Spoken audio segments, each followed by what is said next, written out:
Te Vasudevaya Narayanam Namaskritya Naram Chaiva Narottamam Devim Saraswatim Vyasam Tato Jayamudiraye Nashtaprayeshu Abhadreshu Nityam Bhagavata Sevaya Bhagavati Ruttama Shloke Bhaktir Bhavati Naishtiki Krishnaya Vasudevaya Devaki Nandanaya Cha Nandagopa Kumaraya Govindaya Namo Namaha. Hare Krishna, everyone.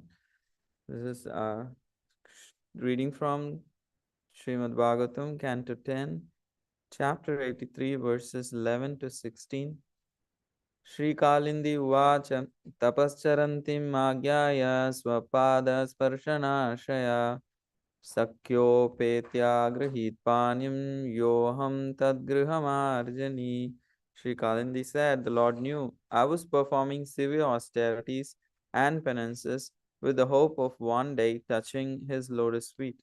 So he came to me in the company of his friend and took my hand in marriage. Now I am engaged as a sweeper in his palace.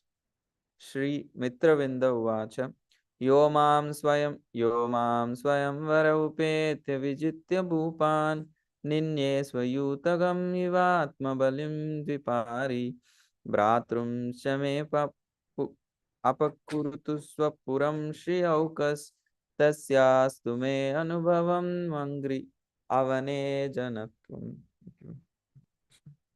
Sri Mitravinda said, at my Swayamvara ceremony, he came forward, defeated all the kings present, including my brothers who dared insult him, and took me away just as a lion removes his prey from amidst a pack of dogs. Thus, Lord Krishna, the shelter of the goddess of fortune, brought me to his capital city. May I be allowed to serve him by washing his feet life after life. Sri Satya Vacha सप्तोक्षणो अतिबलवीर्यसुतीक्ष्णशृङ्गान् पित्रा कृतान् क्षिपितवीर्यपरीक्षणाय तान् वीरदुर्मदहनस्तरसा निगृह्य क्रीडन् बबन्धः यथा शिशवोत अजतोकान् यत्तं वीर्यशुल्कं मां दाशिभिश्चतुरग्निं पति निर्जित्य राजन्यं निन्ये तद्दास्यम् अस्तु मे. Sri Satya said, my father arranged for 7 extremely powerful and vigorous bulls with deadly sharp horns to test the prowess of the kings who desired my hand in marriage. Although these bulls destroyed the false pride of many heroes, Lord Krishna subdued them effortlessly, tying them up in the same way that children playfully tie up as a goat's kids. He thus purchased me with his valor. Then he took me away with my maidservants and a full army of 4 divisions, defeating all the kings who opposed him along the road. May I be granted the privilege of serving that Lord.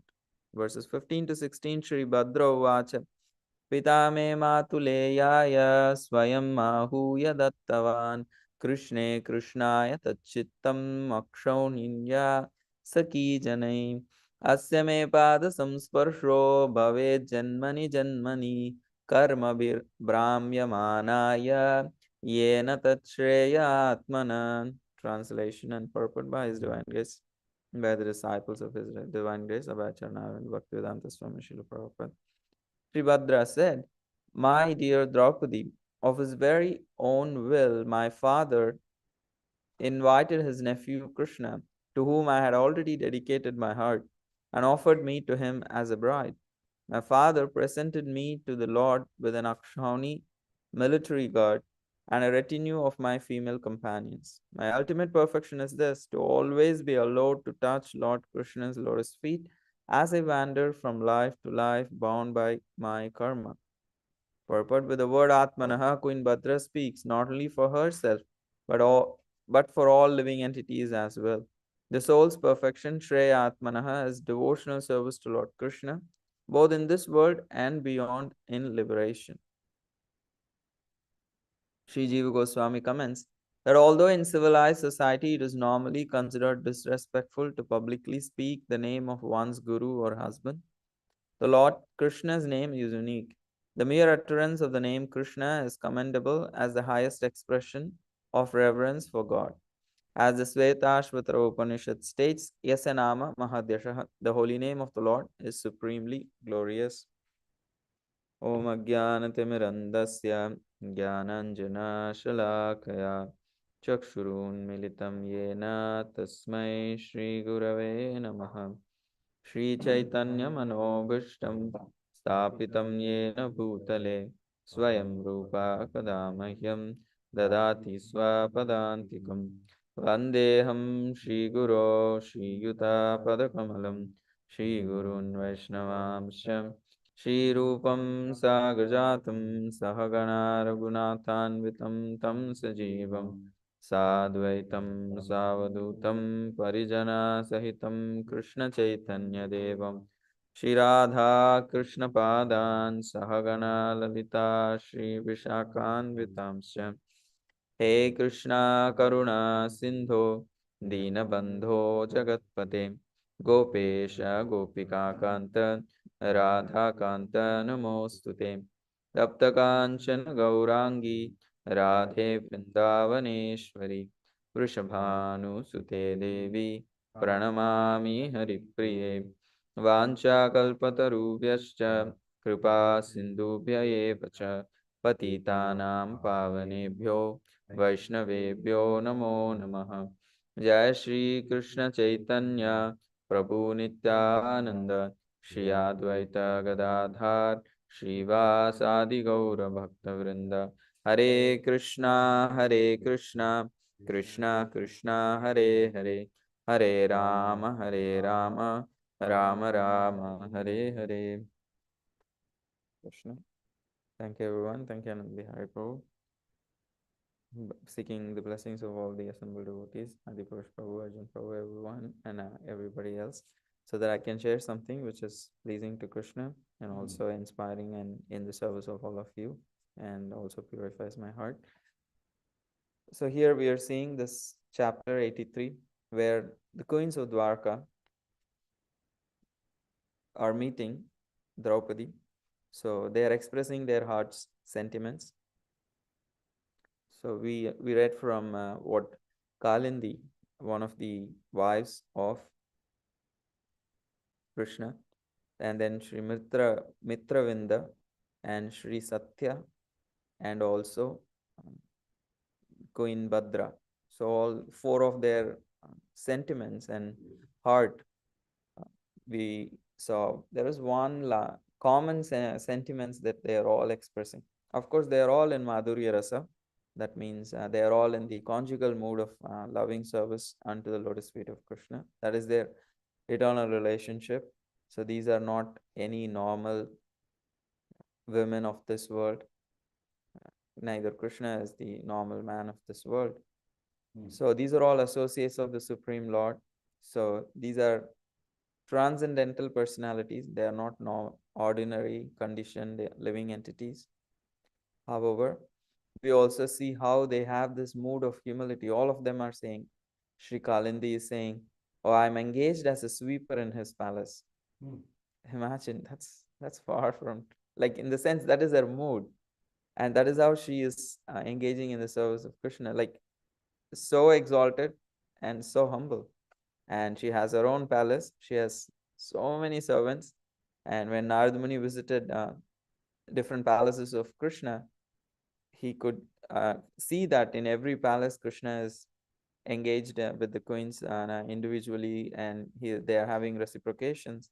And she is one of the primary 8 queens. So imagine her position. She is the top, the primary eight queens. So she is very intimately connected with Krishna. Of course, everybody else also. And Mitravinda is saying how, may I be allowed to serve him by washing his feet life after life. And Sri Satya is saying, may I be granted the privilege of serving that Lord. Ninye tad dasyam astume. And Sri Bhadra is saying, my ultimate perfection is this, to always be allowed to touch Lord Krishna's lotus feet as I wander from life to life bound by my karma. She's the queen of Krishna. She's not like a conditioned soul who's wandering from life to life bound by karma, not, but that is her mood, that all of these coins are expressing humility. So in this world also, humility is a very attractive quality.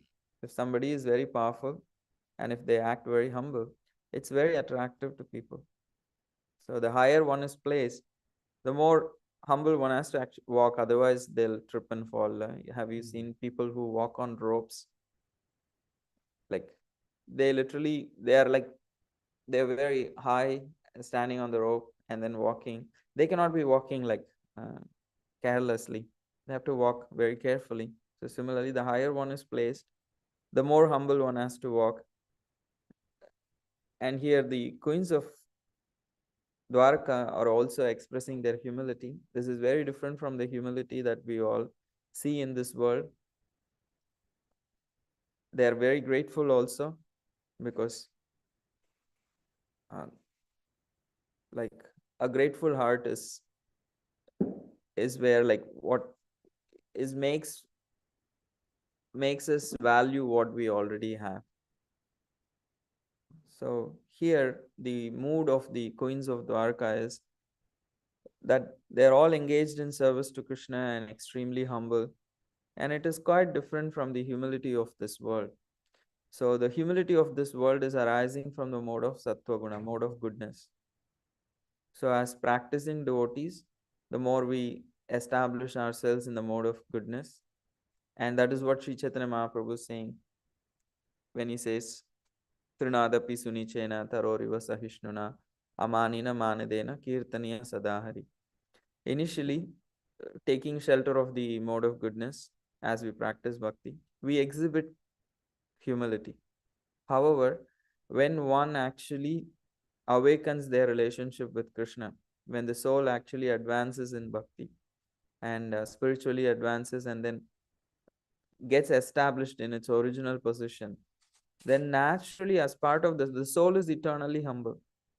The soul is originally humble because it has full awareness of the greatness of Krishna, how unlimited Krishna is. Krishna is unknowable. We cannot know him, but we can know this much, that Krishna is unknowable. Krishna is unlimited. So the soul in its original situation is very humble.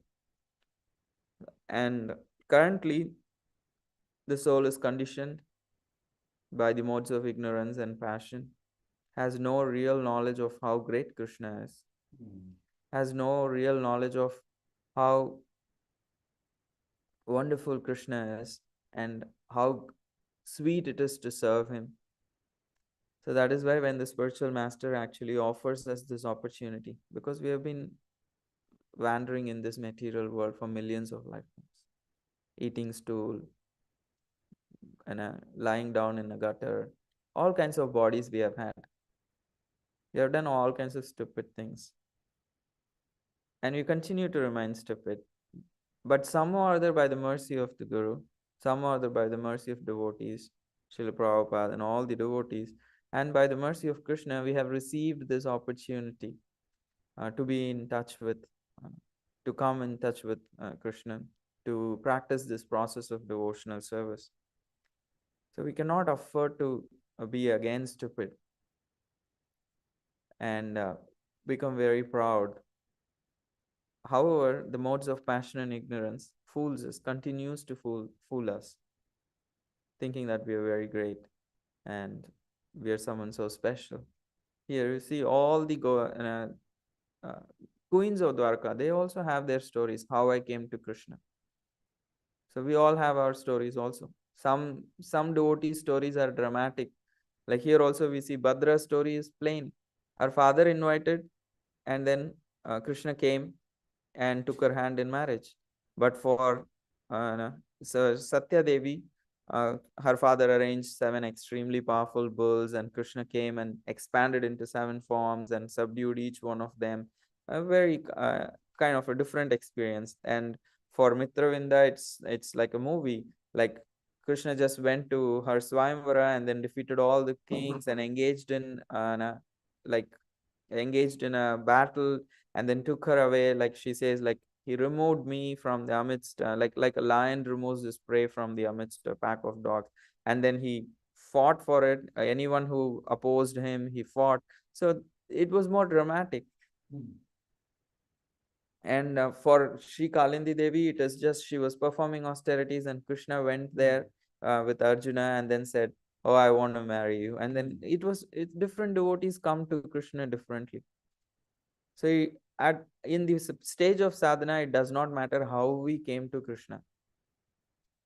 It's more important what are we doing now after coming to Krishna. So how we came is very special. We all have our stories. It's very important. It is sweet.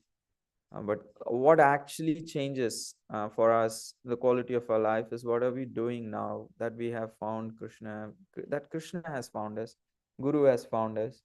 What are we doing now? That's going to change our life story. So humility is an important part for a sadhaka because the process of hearing, which is the first step in devotional service, does not really work without humility. If somebody is full of shit and they come with it, and if they are so self-absorbed, they cannot even hear truth. Sometimes actually truth disturbs their mind because we think spirituality should not disturb my mind. It should be sweet. It should be so comfortable. But believe me, reality is, truth is always a little hard to digest. We don't need to be extra hard unnecessarily. We can be nice to people. How and we can put across the truth in a sweet way. At the same time, sometimes the truth has to be told. Somebody has to tell that it's not like if we just remain in our own minds, it is not possible to hear spiritual truth. So then we again just see everything from the material lens that we have, instead of seeing the world through the lens of the scripture and Krishna's wisdom. We see Krishna's wisdom and the scriptures and the devotees through the worldly lens that we have already acquired. So the purpose of hearing spiritual knowledge is to replace that lens. So we are not here to, we can look into things, how authentic it is, how long we will just be in that mode. So we are not here to measure up Krishna and the scriptures. We are here to humbly take shelter of the scriptures, take shelter of the process of bhakti, and engage in it in a humble mood and experience transformation. And humility is a very important aspect to herald that transformation. And when actually the soul becomes established in its spiritual relationship with Krishna, humility becomes a very natural element. And here we see, even though they are such intimate associates of the Supreme Lord, these queens are expressing such deep humility. It's not that their service is not sweet. It is Madhurya Rasa. Still, humility is the foundation of all relationships with Krishna. So in spiritual life also, our relationship with the spiritual master, our relationship with other devotees is all all of that can actually happen properly only when it is placed on the foundation of gratitude and humility. Without that, it's again we are wasting our time in spiritual life. So as practicing devotees, it is our duty to establish ourselves in the mode of goodness and be humble consciously as a practice. It might not be very natural and it might not be very pleasant, but it is our duty. It is part of the process. It is a requirement without which we will not be able to experience any significant transformation in devotional service. So the relationship with Guru, the foundation of it is humility. Otherwise, it's just we are an illusion. So the basic ingredient for a relationship with a spiritual master is humility. And the same applies for the general spiritual life.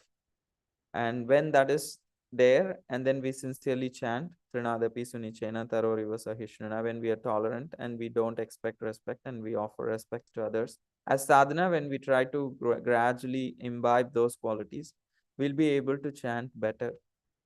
All our problems in chanting Hare Krishna arises from lack of humility, lack of tolerance, and full of being and having pride. So these bring in a lot of distraction in the process of chanting Hare Krishna and also in the process of hearing Krishna Katha. So without humility, tolerance, and uh, offering respects to others and not expecting respect, it's very difficult to hear Krishna Katha, study, speak, or chant Hare Krishna and attentively hear the holy names. It is very difficult. It's a struggle. That is why Sri Chaitanya Mahaprabhu is specifically placing that verse as the third verse of Sri Shikshashtakam before we further go into the stage of Nishta. So humility, tolerance, and pridelessness are the basics, which will, when it is combined with sincere, attentive chanting of Hare Krishna and humble service to the spiritual master and the devotees, and all the Panchanga Bhakti, when it is combined with all these qualities, then it offers Nishta, steady platform. One who is not humble cannot become steady in devotional service. Because a lot of people in this world also are very steady. It's out of mode of passion. Like so many people go every day but never missing gym. There's so many people who are extremely regulated. They can be situated on the platform of sattva somewhat, and they can be extremely regulated, but it is not going to spiritually transform their heart. So the devotee, the commitment, the steadiness that a devotee shows is out of his attachment for Krishna. That's what transforms, and that needs humility. That means like I'm tiny and I want actually Krishna's shelter, and that is my eternal benefit. So having that itself comes from humility. To accept I am a servant of Krishna, to understand that, to even on a preliminary level to accept that I am a servant of Krishna needs humility. A lot of people in the world will take objection to identify themselves as a servant of anybody. These days there is this terms, even in management, they have, everybody is a leader, like servant leaders. Of course, I understand where they're coming from, but it's just like a farce in this world that, like, yeah, everybody is a director, everybody is a leader. Nobody wants to be a servant, really. It's so hard for all of us to be real servants. We're full of pride. It's just like, it's so difficult. So that is why it is the duty of a sadhaka to be consciously developing the quality of humility. Without that, there is no serious spiritual development. And Krishna will keep hammering us. We'll be thrown again over the wall unless we become humble. And then we think, oh, why am I suffering in spiritual life? Because you're not humble. So Krishna is, if we become on our own, then it will be easy for Krishna, but he has no option. He wants us to grow, and he realizes this shell is stopping this person from growing spiritually. So then he takes a hammer and breaks that shell. And we cry, oh, like it's so painful. Why spiritual life is so difficult? Why I have so many problems, and why I don't go well with so many other devotees. It's all becomes a mess when we are not humble. And it's Krishna's duty to actually make us humble if we are not, because he is not the master who just lets us suffer for a very long time. So he wants our welfare. So he's like, okay, you're not doing it, I'll help you. So then when Krishna enters the picture, so then it could be more intense. So the more we become humble and grateful and consciously make it as a practice and continue to actually chant Hare Krishna with attention, gradually the real humility of the soul will be uncovered. So the humility that Chaitanya Charitamrita that Krishnadas Kaviraj Goswami expresses is not the humility of this world. It's not the humility of any sadhaka. The humility that the queens of Dwarka are expressing, it's not the humility of this world. It's not the humility that comes from the mode of goodness. And then we see even Srimati Radharani, she also expresses sometimes humility in her love. So these things are not coming from mode of goodness. And we cannot be in illusion thinking whatever we are expressing is also very spiritual. Now we need to know we are currently practicing. Even our humility is a practice. It could also be like a conscious effort, but eventually, the original humility of the soul will be uncovered. That time, we will have complete protection. Until then, we need to gradually cultivate and be eventually situated there. So, thank you very much. These are some of the thoughts that I could gather to share. If there is anything that anybody else wants to share, add, please feel free to do so. Hare Gaur Krishna. Sharan Prabhu, thank you very much. Is it true that we're supposed to fast today for your birthday?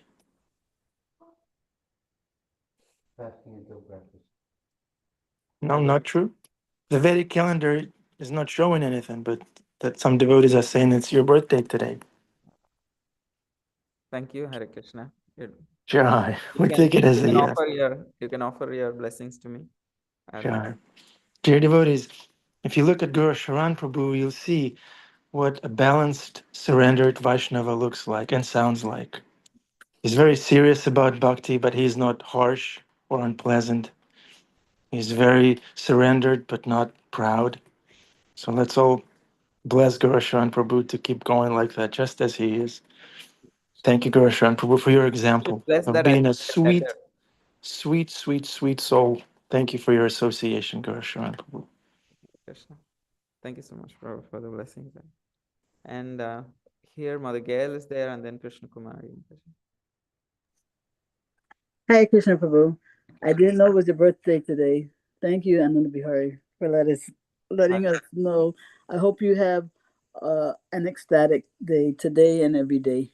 Thank you. Thank you so much. And I will be fasting till 12. Hare But I do have a question. Yes. Um, I didn't catch what you said actually when you were talking about the humility of a devotee versus the humility of someone in the mode of goodness. Hmm. Then, as practicing sadhakas, right? Are we trying? Are we trying to come up to humility in the mode of goodness and then eventually transcend that, or what's the deal actually with humility in the mode of goodness versus transcendental, or if there is even such a thing as humility in the mode of passion, which I don't think so, but because you mentioned the steadiness of somebody who is going to the gym, you know, every day. So can you just, kind of clarify all this for me? Thank you so much for asking the question. It helps me clarify. As you rightly said, there is a difference between the humility that a sadhaka practices in the mode of goodness, and it leads to steadiness, or eventually, gradually. Because if a devotee realizes how much they need Krishna's protection, it needs some level of humility to understand, oh, I need to take shelter of Krishna. It is my need, necessity. And similarly, somebody else may think, oh, for my health, I need to go to gym, and they might never miss. So that steadiness is coming from a certain kind of bodily need and realization. And there also there is some humility, but it is rooted in bodily consciousness. It does not amount to anything spiritually, transcendently elevating. But when a devotee has humility and realizes that without Krishna's shelter, I'll be lost in this world. So it is my need, like I need air to breathe and water to sustain. Similarly, I need Krishna's mercy and bhakti and bhajan to actually survive in my devotional service and advance. So that is coming from that is a real, what do you call, expression of humility. And because it is in connection with Krishna, it is in touch with Krishna, it actually produces eventually the ability to transcend the modes. And when they actually take off, it's like in the runway. The mode of goodness is like the runway. So when we have to consciously go to the runway and make our ascent, it's the most favorable place. In emergency, you will see planes take off from huge roads. That's why they build 4 lanes, 8 lanes, 6 lanes, not to essentially facilitate you and me. They essentially build 8 lanes, 6 lanes, so actually in emergency flights can take off. But that's not what we do on a daily basis. So that the same way, bhakti can lift anyone from any mode. But when a devotee has already come to bhakti, they cannot think I'll remain in mode of goodness. Bhakti will elevate me. So that's very stupid of us to think like that. Actually, Wait, uh, wait, wait. It's stupid of us to think what again? if we think I'll just remain in mode of ignorance or mode Ignorance. of passion, bhakti has potency to uplift Oh, anyone. So oh, it will okay. uplift. Again, can you explain again this analogy of the 4 lane versus 8 lane runway? Thing is, in the runway that is in the airport is the usual place where the flights take off. Yes. So likewise, in spiritual life, mode of goodness is the common place where a devotee can take off easily, smoothly. Uh-huh. In Uh-huh. emergency, flights even take off in the time of war from regular roads. If it is as 8 lane, 6 lane broad roads, the flight Uh-huh. will take off from that. But that does not happen on a daily life. It's only in emergency. So Krishna can in the scripture sometimes uplift someone in the mode of ignorance, mode of goodness, mode of passion. Oh, okay. So we cannot think, oh, Krishna uplifted all of them, so bhakti has the power to do it. Uh-huh. So Uh, I'll just continue to remain in mode of passion and bhakti will uplift me. okay.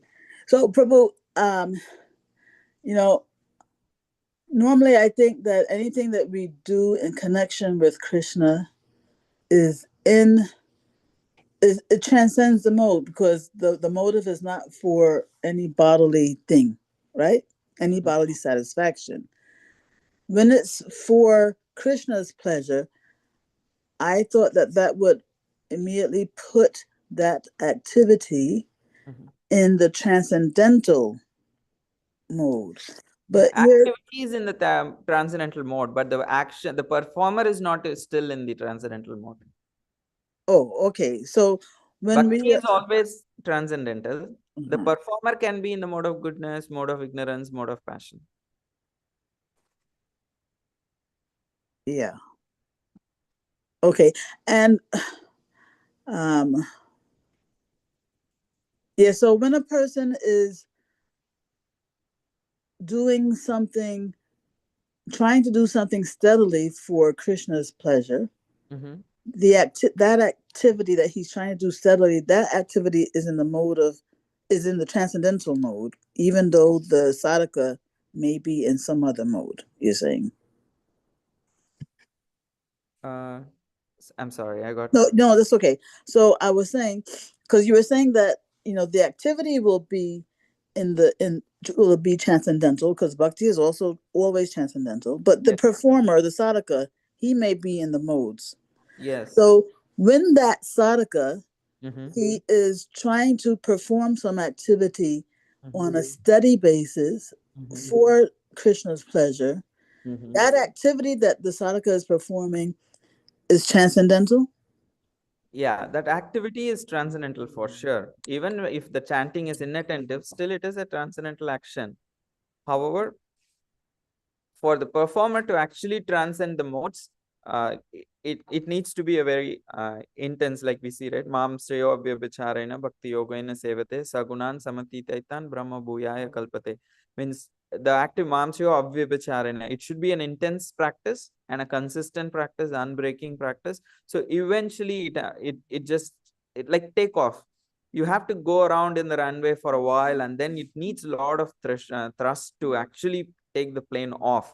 You can't Mhm. just be like with the initial like speed that the flight goes. It cannot take off. It needs to actually accelerate. The thrust needs to be higher, and the pressure needs to be there for the flight to take off. Similarly, we may be continuing our devotional service gradually.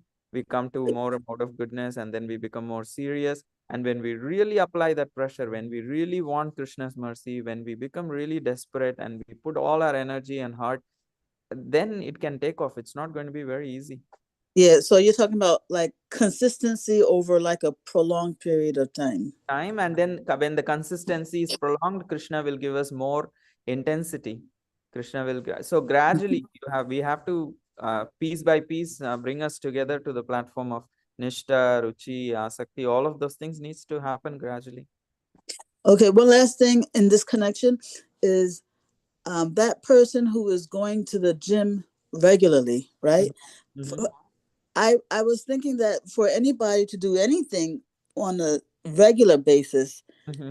is due to the influence of the mode of goodness, even though, Mm-hmm. let's say, he wants to do it simply to build a nicer looking body, to attract the opposite gender, Mm-hmm. So the steadiness part, that is the mode of goodness, not, and his motivation It's is the mode of weakness, mode of passion. mode of passion. Passion. So that gym goer, he Mm-hmm. is a combination of these two things. Yes. Oh, Yes, in this world, the modes are not like purely, they don't exist so purely. They're always like a combination. Yes, as you rightly said, that steadiness, like that determination is can be seen as like what you call mode of goodness. But if you see Bhagavad Gita, again, determination is in three modes in the Bhagavad Gita 18th chapter. Determination in the mode of goodness, determination in the mode of passion, determination in the mode of ignorance. So even though that externally looks like that steadiness is coming from goodness, it's again determination in the mode of passion. but with the influence of also goodness there. Maybe a very little. Or even though that he may be he doesn't miss one day, Mm-hmm. but even still, we say is very little goodness. Yeah. uh, Determination, Krishna says that which like he says, the determination which is unbreakable, which is sustained with steadfastness by yoga practice, and which thus controls the activities of mind, life, and senses, is determination in the mode of goodness.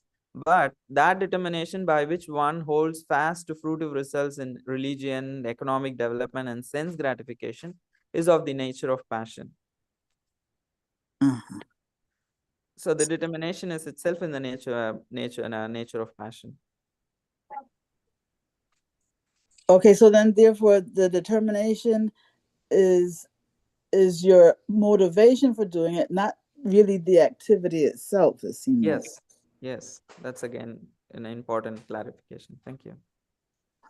Okay, I gotta think about it, but thank you so much for it. It is clear now. Thank you. Hare Krishna. I see Bhima Prabhu raising his hands.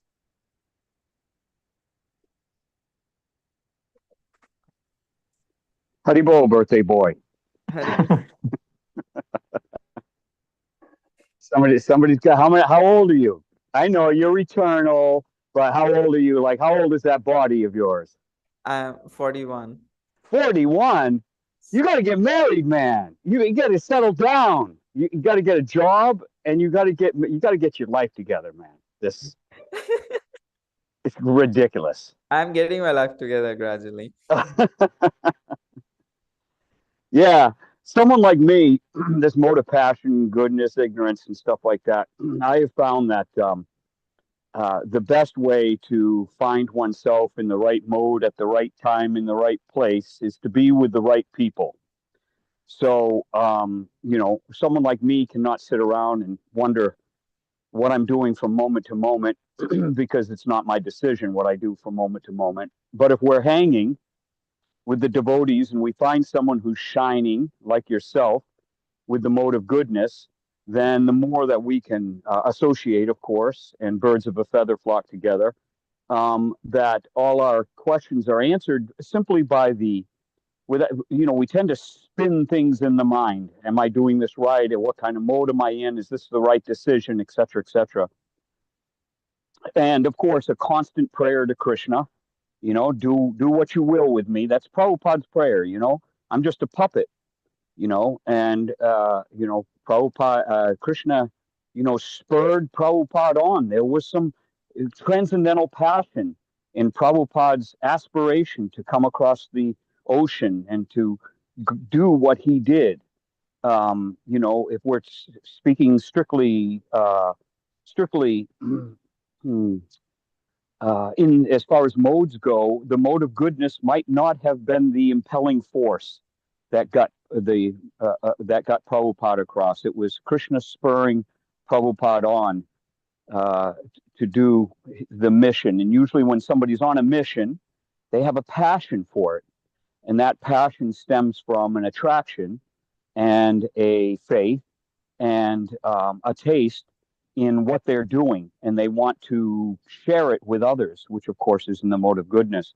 So instead of thinking about the modes, I think we should think about who we are associating with and who we would most likely, what, who we would like to most likely be like, you know. So, Prabhu, thank you for giving us this class, at least for this 45 minutes, hour. We can be like thine, be like you, and clearly see the wonderful life and challenges and schooling that Krishna is giving us. Hare Krishna. Hare Krishna. Thank you, bro. In all your association, I also become humble for some time after 8 years. Yeah, giving class is a very humbling experience. Yeah. Gaur As a, Sharan, Min Kim has her hand up. yes, Hare Krishna, man.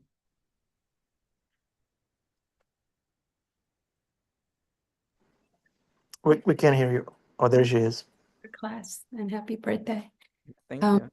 Something like the struggle of our chanting arises from lack of humility and gratitude. I've been feeling a little bit anxiety ridden because I realize that I don't have a lot of time here to really love God. And I've been trying to chant wholeheartedly. I can't seem to do it steadily. And I if my struggle of chanting, I thought it's just really my black heart that's not purified. If it's also attributing to lack of humility, gratitude, I guess it's all part of that. And I can't seem to naturally feel or produce this sense of gratitude and humility. What to do about that? Yes, I was just expressing my struggle. So we are our lives can like our spiritual lives can are very common. At the same time, it could be very unique also. Each of us can have our own struggles in our relationship with Krishna like that. But I see my personal life, my struggle with chanting is okay. If I was more humble, uh, it would be much more easier for me in many ways. And it could be similar for some, and it could be different for others, so don't take it hard. Sometimes like in the classes, like I can only see life from my perspective many times, so there It are feels right. I mean, what you're saying feels right to me. and what helps me usually is, of course, Krishna, like really really like what do you call, I don't know the right English word, he puts me through, he makes me realize this through the difficulties that comes.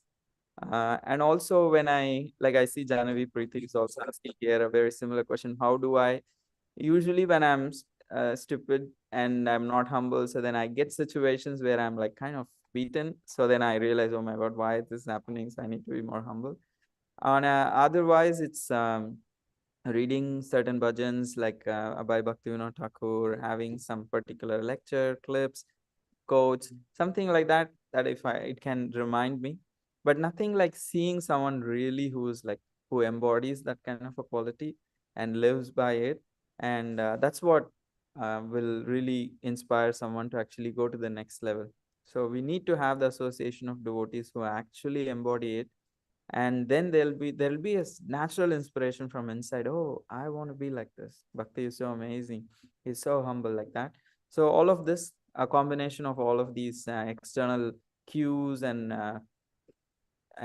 what you call reminders and quotes and bhajans and whatever we can find. And also, as I said, like even the very realizing that without taking shelter of sadhana and the association of devotees, like I see some of you come so regularly to these classes, that's already a sign of humility. Believe me, it's not easy to actually show up.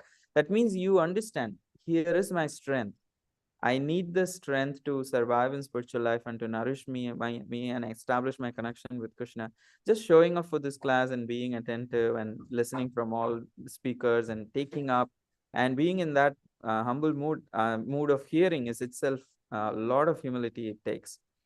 And so I'm so inspired by so many of you. Sometimes I cannot like always make it for various reasons, but I see how nice it makes a community, and it offers so much stability in so many devotees' lives. So the shank is going to blow. I hope I kind of touched upon answering you. Thank you Yes, so thank much. you so much. Let's all pray. Thank you everyone for the blessings. You all can pray for me, bless me, so that I can continue to serve and serve. Hare Happy Krishna. birthday, Gaur Sharan. We love you. Thank you. Hare Krishna. Jai Shri Prabhupada ki jai, Shri Bhagavatam ki jai.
Hare Krishna. Thank you, everyone. Thank you, Gaur Sharan. Hare Krishna. Jai Srila Prabhupada. Jai Shri Prabhupada. Hare Krishna. Dear devotees, Gregory, welcome. Better late than never, right? Yeah. Krishna Chandra Prabhu has his hand up. Hare Krishna. So, I was thinking about what Min Kim said about the not having enough time. You know, there's hardly any time left. Not the precise words, but then that got me to think that, you know, Srila Prabhupada came to America when he was 69 years old. And I'm not saying we should like be complacent and say, oh, we're going to do all our service when we're 69 years old. But what I'm thinking is the opportunity is always there, which also got me to think of a conversation with Srila Prabhupada in 1971 where Vishnu John Swami said when Bhaktivinoda Thakur stated that he stated he was leaving this planet with his work unfinished, and then Prabhupada responded, then let us finish. We are descendants of Bhaktivinoda Thakur. So he kept unfinished so that we shall get the chance to finish it rather. That is his mercy. So that service is always there for us. It's through the mercy of our predecessors that we have this service. And we have to find out what it is that we can do.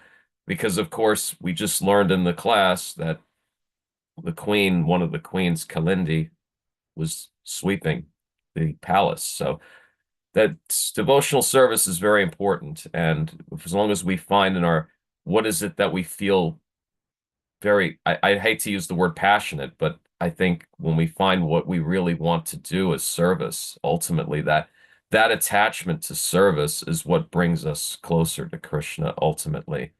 And we will transcend all the anarthas in that way. Krishna Chandra Prabhu is on fire today. Thank you. Thank you. So nice. Yeah, time is not an issue in spiritual world. There's we shouldn't be worried about that. Like, look at Gregory. He just joined a minute ago, and he's benefiting. He's serving. 2-3 minutes afterglow. There's no disqualification. There's no concept of being late in spiritual life. Anytime you join, you are in eternity.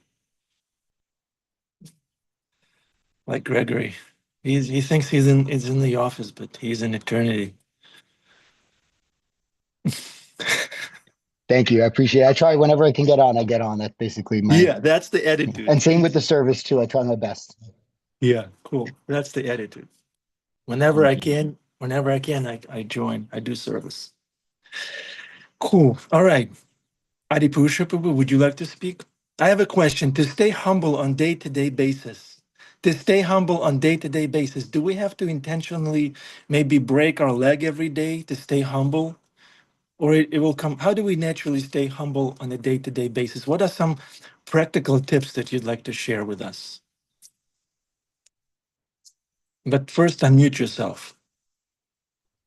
Hi, Krishna. I'll tell a short story. Jai. This is an experience Krishna gave me, and it might answer your question a little bit, because everybody's already really spoken on this. We were in New Zealand, and I went to a mega Hold church. on. Can I interject? This is why Adipusha Prabhu never travels anywhere. He's been everywhere already. I finally got it. Okay, keep going. It's hard to say anything because every time you ask me to speak, then you have interjections. I'm sorry. I'm following Bhima Prabhu's lotus feet. Lotus beard. Okay, so we were in New Zealand, and I went to a mega church. You know what a mega church is? Like, they have gigantic hall with thousands of people. They had wonderful spiritual music, totally stoked up. And then they had this preacher. So he said, we're really fired up in the service of the Lord. And I want to give a shout out to Elizabeth is here. Elizabeth, they had this Kiwi accent. Elizabeth, she's going to Africa. Elizabeth's going to Africa on the mission. How wonderful. Elizabeth, come up here.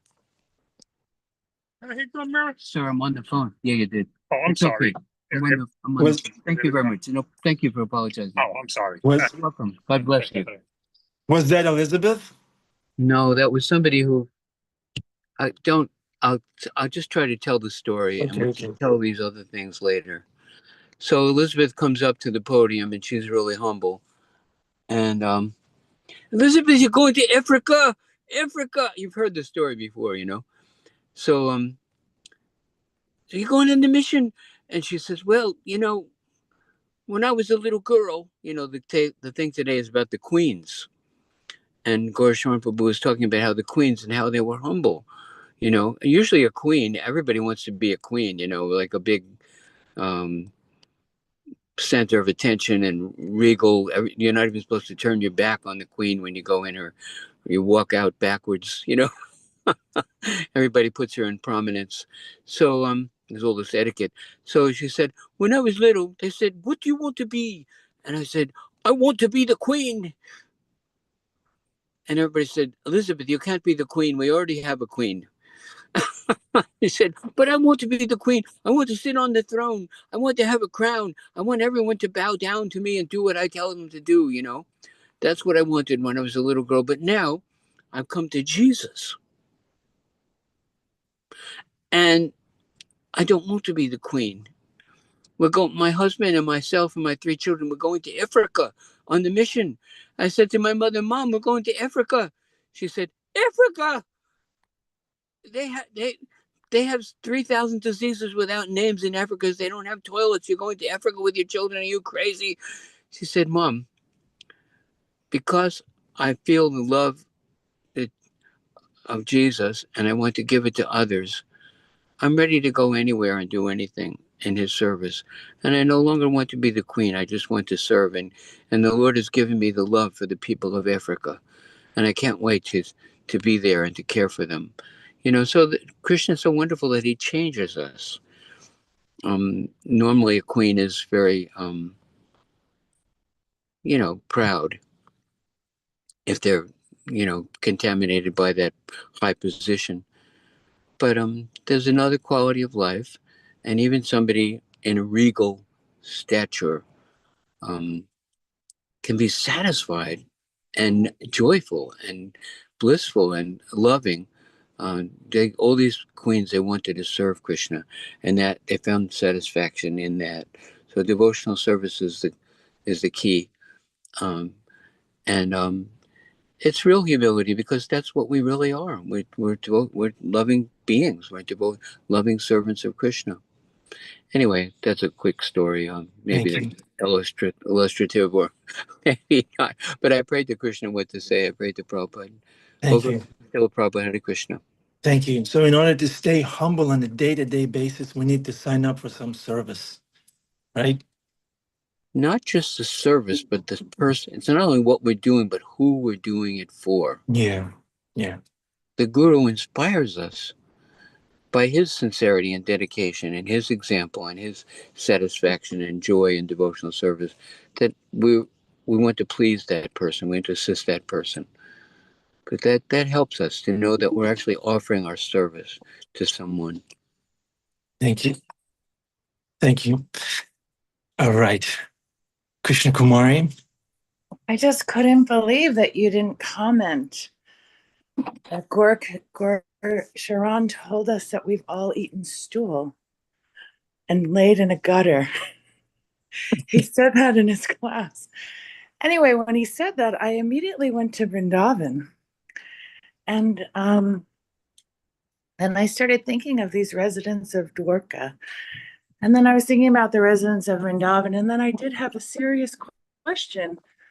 If these residents of Vrindavan today, some of them keep taking birth there and were there when Krishna was there, or if they're coming straight from Goloka there.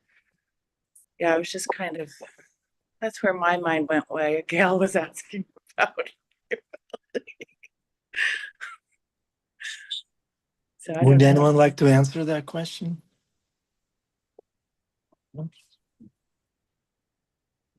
That's it. Adipusha Prabhu?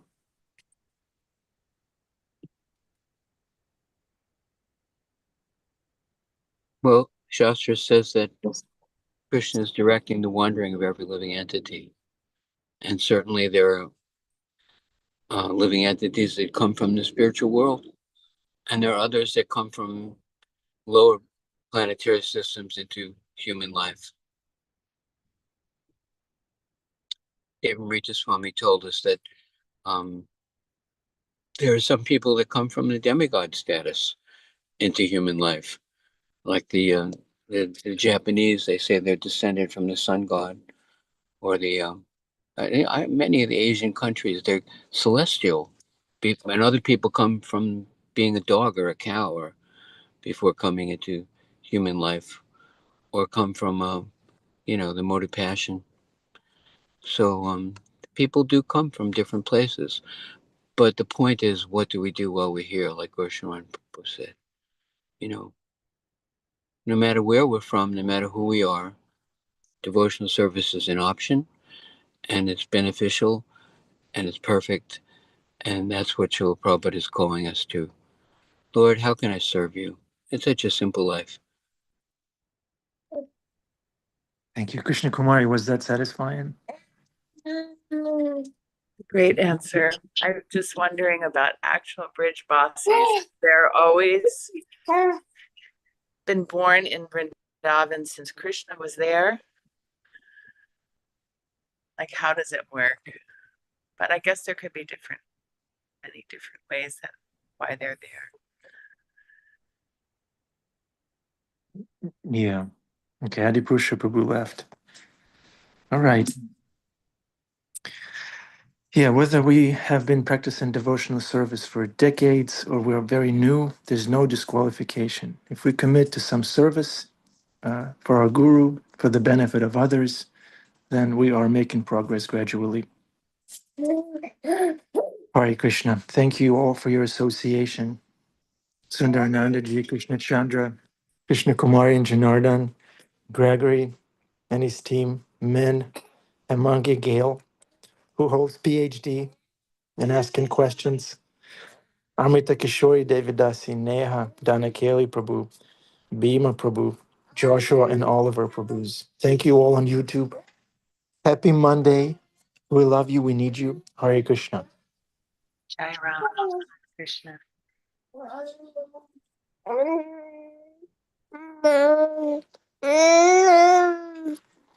He's really trying to say Hare Krishna.